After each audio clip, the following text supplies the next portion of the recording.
and welcome students. I hope you are doing well and you are enjoying yourself on this Sunday. आज Sunday है मगर फिर भी मैंने सोचा आज आपके लिए एक और प्रैक्टिस प्रॉब्लम मैं लेके आऊं आपकी नीट जेईई केमिस्ट्री प्रिपरेशन के लिए। इस प्रॉब्लम को मैंने सिलेक्ट किया इक्विलिब्रियम से और क्लास 11th स्टूडेंट्स को इस प्रॉब्लम से काफी फायदा मिल सकता है। और इस प्रॉब्लम में जो कंसेप्ट है उस कंसेप्ट की बेसिस पे आप नीट और जेईई के एग्जाम में न्यूमेरिकल को सॉल्व कर पाओगे और आई एम श्योर कि एट एंड आपको पता चलेगा कि न्यूमेरिकल कितनी आसान बन गई इस सेशन से। प्रॉब्लम में दो रिएक्शंस आपको दी गई है, दो केमिकल रिएक्शंस आपको दी गई है। पहली केमिकल रिएक्शन है decomposition of cupric nitrate CuNO3 to form cupric oxide CuO, nitrogen dioxide NO2 and oxygen। और इस रिएक्शन में रिएक्टेंट्स और प्रोडक्ट्स की फिजिकल स्टेट स्पेसिफाई की गई है। क्यूप्रिक नाइट्रेट की फिजिकल स्टेट है सॉलिड, क्यूप्रिक ऑक्साइड की फिजिकल स्टेट है सॉलिड, नाइट्रोजन डाइऑक्साइड की है गैस, ऑक्सीजन की भी है, डाइऑक्सीजन की भी है गैस। और ये केमिकल रिएक्शन है एट इक्विलिब्रियम। दूसरी केमिकल रिएक्शन है hydrolysis of ester. Ethyl acetate की हाइड्रोलिसिस हुई है और एस्टर की हाइड्रोलिसिस के बाद एक तो एसिड बनता है और अल्कोहल बनता है। इथाइल एस्टेट की जब हाइड्रोलिसिस होती है प्रोडक्ट साइड में एसिटिक एसिड बन गया और इथाइल अल्कोहल। इस रिएक्शन में भी फिजिकल स्टेट्स आपको स्पेसिफाई की गई है आपके लिए। इथाइल एस्टेट की फिजिकल स्टेट है एक्वस, ये एक्वस फेज में है, वाटर लिक्विड है, प्योर लिक्विड है, एसिटिक एसिड का भी एक्वस फेज में है और एथनॉल भी एक्वस फेज में है। ये रिएक्शन भी है एट इक्विलिब्रियम। अब आपको इन दोनों केमिकल रिएक्शंस के इक्विलिब्रियम कांस्टेंट की एक्सप्रेशन राइट करनी है in terms of molarity, molar concentration. बहुत आसान लगता है। दोनों केमिकल रिएक्शन एट इक्विलिब्रियम है और दोनों के इक्विलिब्रियम कांस्टेंट की आपको एक्सप्रेशन राइट करनी है, एक्सप्रेशन जस्ट राइट करनी है। आपको Kc का वैल्यू मैग्नीट्यूड नहीं निकालना है, Kc की एक्सप्रेशन राइट करनी है in terms of ratio of product and reactant concentration. अब इन दोनों केमिकल रिएक्शंस के Kc की आप एक्सप्रेशन राइट कर सकते हो अगर आपने पढ़ा होगा कि हेटेरोजीनस इक्विलिब्रियम में रिएक्टेंट्स और प्रोडक्ट्स एक ही फेज में नहीं होते हैं। यहां कोई स्पीशीज सॉलिड फेज में होगी, कोई और होगी लिक्विड फेज में, कोई और होगी एक्वस फेज में। और हेटेरोजीनस इक्विलिब्रियम में जो इक्विलिब्रियम कांस्टेंट की एक्सप्रेशन है, हेटेरोजीनस इक्विलिब्रियम के इक्विलिब्रियम कांस्टेंट की एक्सप्रेशन आप सिंपल बना सकते हो। हम सिंपल बनाते हैं और सिंपल बनाने के लिए कन्वेंशन हम फॉलो क्या करते हैं, कन्वेंशन फॉलो की जाती है कि प्योर सॉलिड और प्योर लिक्विड अगर इक्विलिब्रियम में इन्वॉल्व है, इक्विलिब्रियम में उनका होना बहुत जरूरी है, अदरवाइज इक्विलिब्रियम अटेन नहीं होगा। प्योर सॉलिड या प्योर लिक्विड का इक्विलिब्रियम में इन्वॉल्व होना बहुत जरूरी है, अदरवाइज इक्विलिब्रियम अटेन नहीं होगा। मगर जब आपको इक्विलिब्रियम कांस्टेंट की एक्सप्रेशन राइट करनी है for any particular heterogeneous equilibrium reaction, तब आप प्योर सॉलिड और प्योर लिक्विड की मोलर कंसंट्रेशन यूनिट ले सकते हो। प्योर सॉलिड की मोलर कंसंट्रेशन भी आपको यूनिट कंसिडर करनी है, 1 कंसिडर करनी है, और प्योर लिक्विड की मोलर कंसंट्रेशन भी आपको 1 कंसिडर करनी है। और ऐसा ऐसा कन्वेंशन जब आप अडॉप्ट फॉलो करोगे, इक्विलिब्रियम कांस्टेंट की एक्सप्रेशन में सिर्फ वो रिएक्टेंट्स और प्रोडक्ट स्पीशीज आएंगे जो या तो गैसियस फेज में है या तो एक्वस फेज में है। इसलिए आरएचएस साइड, इक्विलिब्रियम कांस्टेंट की एक्सप्रेशन में जो आरएचएस साइड है, रेशियो जो है, रेशियो में आप नंबर ऑफ कंसंट्रेशन टर्म्स कम आएंगे। एज अ रिजल्ट जब आप उनके वैल्यू सब्स्टिट्यूट करोगे वो भी कम होंगे। इसलिए मैथमेटिक्स पार्ट प्रॉब्लम या न्यूमेरिकल का आसान बन जाएगा। ऐसी न्यूमेरिकल और प्रॉब्लम को फिर सॉल्व करना आसान होता है। हमें दो यहाँ वैल्यू नहीं निकालना है, हमें सिर्फ एक्सप्रेशन राइट करनी है। चले इन आइडियाज की बेसिस पे हम पहले रिएक्शन के इक्विलिब्रियम कांस्टेंट की एक्सप्रेशन राइट करनी है।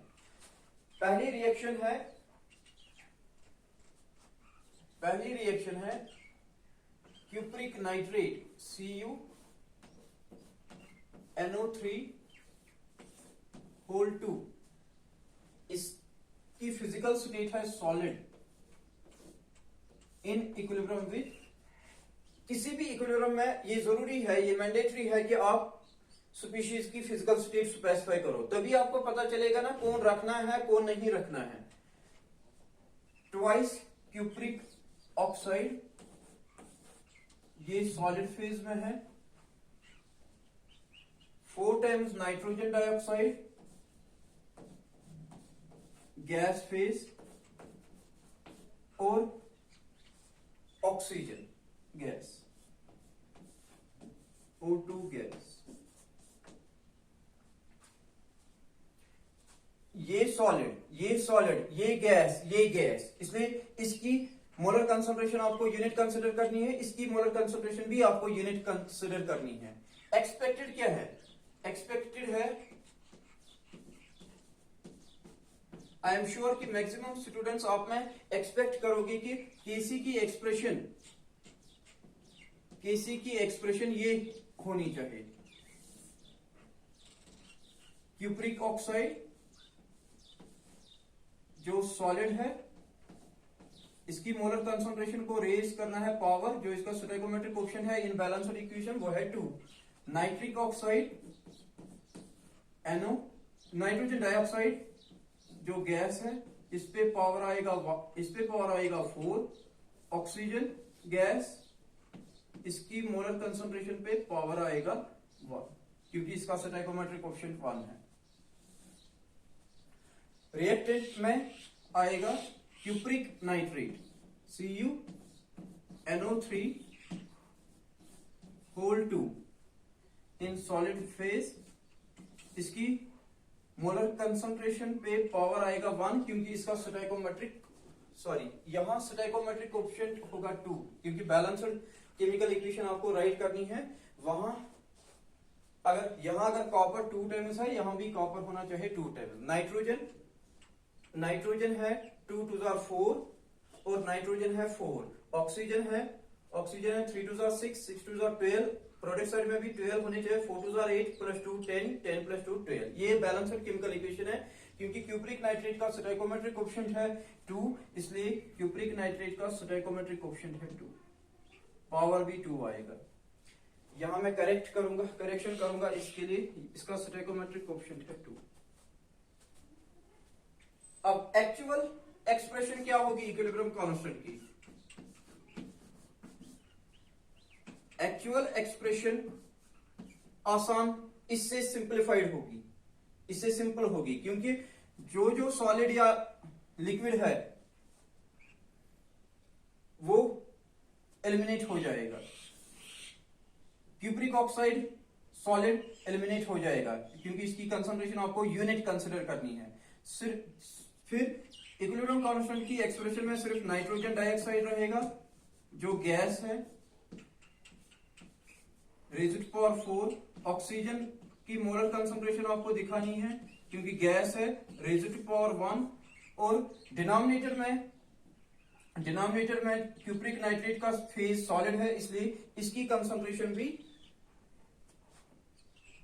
आपको ओमिट करनी है। इसलिए केसी की जो सिंपल एक्सप्रेशन आएगी वो ये simplified expression for equilibrium constant ये बनेगी। it is just product of molar concentration of nitrogen dioxide gas and oxygen gas at equilibrium raised to powers 4 and 1 which are their stoichiometric coefficients in balanced chemical equation. गायब क्या हुआ? गायब हुआ cupric oxide, गायब हुआ cupric, numerator में गायब हुआ क्यूप्रिक ऑक्साइड क्योंकि फेज सॉलिड है, डिनोमिनेटर में गायब हुआ क्यूप्रिक नाइट्रेट क्योंकि फेज सॉलिड है. अब अगर इस पे न्यूमेरिकल आएगी या इस पे न्यूमेरिकल प्रॉब्लम आएगी, आपको you need not to worry about given concentration of cupric oxide या you need not to worry about given concentration of cupric nitrate. आपको सिर्फ लेना है नाइट्रोजन डाइऑक्साइड की गैस की मोलर कंसंट्रेशन और ऑक्सीजन गैस की मोलर कंसंट्रेशन. फिर दोनों के वैल्यूज को पहले सब्स्टिट्यूट करना है, फिर इसका रेज़ टू पावर 4 निकालना है, फिर प्रोडक्ट निकालना है. आपको मिलेगा केसी का वैल्यू. दो यहाँ हमें केसी का वैल्यू नहीं निकालना है, यहाँ हमें सिर्फ इसकी करेक्ट एक्सप्रेशन राइट करनी है. इसलिए इसकी करेक्ट एक्सप्रेशन ये नहीं है, इसकी करेक्ट एक्सप्रेशन है ये. और इसका क्या एडवांटेज इससे है, ये सिंपल है. इस पे न्यूमेरिकल प्रॉब्लम अगर सॉल्व करोगे आसानी से सॉल्व हो जाएगी. यहाँ टाइम लगेगा, यहाँ टाइम नहीं लगेगा. और सबसे इंपॉर्टेंट बात यह है कि दो इक्विलिब्रियम कांस्टेंट की एक्सप्रेशन में आपने क्यूप्रिक ऑक्साइड और क्यूप्रिक नाइट्रेट को ओमिट किया क्योंकि ये सॉलिड फेज में थे, मगर इट डजंट मीन कि इनको आपको यहां भी ओमिट करना है. रिएक्शन में इनको ओमिट नहीं करना है, रिएक्शन में इनको एलिमिनेट नहीं करना है. क्यूप्रिक नाइट्रेट सॉलिड और क्यूप्रिक ऑक्साइड सॉलिड को रिएक्शन में रखना है, तब जाके इक्विलिब्रियम अटेन हो जाएगा. इनका प्रेजेंस जरूरी है रिएक्शन मिक्सचर में. Only then and then equilibrium will be established. इसी तरह दूसरी एग्जांपल के लिए भी हम इक्विलिब्रियम कांस्टेंट की एक्सप्रेशन राइट करेंगे. दूसरी एग्जांपल है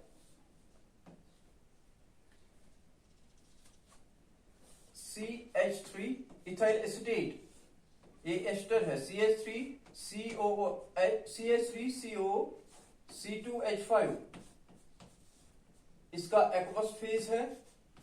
इसकी हाइड्रोलिसिस करनी है in water in equilibrium with. एक बनेगा एसिटिक एसिड प्रोडक्ट साइड में एक्वस फेज में, और इथेनॉल C2H5OH ये भी एक्वस फेज में. अब पहले यहां ऑब्जर्व करो कौन सा रिएक्टेंट ऐसा है जिसकी कंसंट्रेशन आप ओमिट कर सकते हो. वाटर प्योर लिक्विड है. कुछ टाइम पहले मैंने बताया कि प्योर सॉलिड और प्योर लिक्विड की मोलर कंसंट्रेशन यूनिट कंसीडर करनी है. As a result equilibrium constant की एक्सप्रेशन से वो ओमिट हो जाएगा. इट मींस इथाइल एसीटेट रहेगा क्योंकि ये एक्वस फेज में है, एसिटिक एसिड भी रहेगा एक्वस फेज में है, एथनॉल भी रहेगा क्योंकि एक्वस फेज में है. फिर एलिमिनेट हो जाएगा सिर्फ वाटर की कंसंट्रेशन. इसलिए अब मैं इसकी एक्सपेक्टेड पहले राइट करूंगा. एक्सपेक्टेड क्या है? एक्सपेक्टेड है कि इसकी इक्विलिब्रियम कांस्टेंट की एक्सप्रेशन होगी कंसंट्रेशन ऑफ एसिटिक एसिड